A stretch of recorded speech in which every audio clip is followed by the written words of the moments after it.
పల్లెటూరులో ఉండే చంద్రయ్య పట్టణంలో ఉండే తన కొడుకు మనవడు ఎలా ఉన్నారో ఒకసారి చూసి రావాలని అనుకున్నాడు. దాంతో పట్నం బయలుదేరాడు. కొడుకు రాఘవయ్యను మనవుడైన చైతన్యలను చూసి చాలా సంతోషించాడు. తను తెచ్చిన మిఠాయిలు వాళ్ళకి ఇచ్చాడు. అయితే మనవుడు ఎందుకో దిగాలుగా ఉండటం చంద్రయ్య గమనించాడు. కారణం ఏమిటో అర్థం కాలేదు చంద్రయ్యకి. ఒకరోజు చైతన్య బడి నుండి రాగానే ఉత్సాహంగా, నాన్న, ఈరోజు నాకు ఆటల పోటీలో ఫస్ట్ ప్రైజ్ వచ్చింది చూడు అంటూ తను గెలుచుకున్న కప్పు చూపించాడు.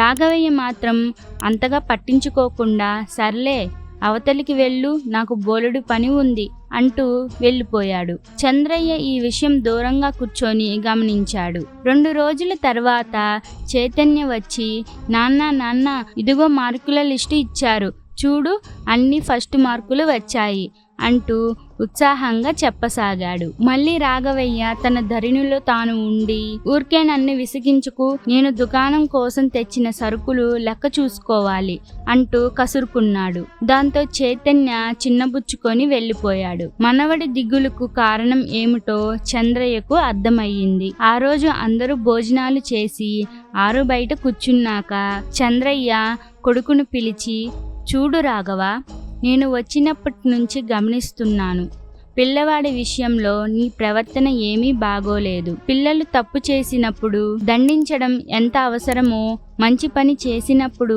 మెచ్చుకొని ప్రోత్సహించడం కూడా అంతే అవసరం. నీ చిన్నప్పుడు నేను నిన్ను అలానే ప్రోత్సహించేవాడిని.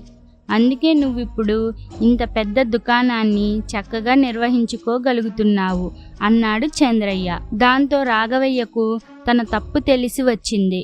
అప్పట్నుండి కొడుకును ఆటపాటలు, చదువు విషయంలో మెచ్చుకొని ప్రోత్సహించడం ప్రారంభించాడు.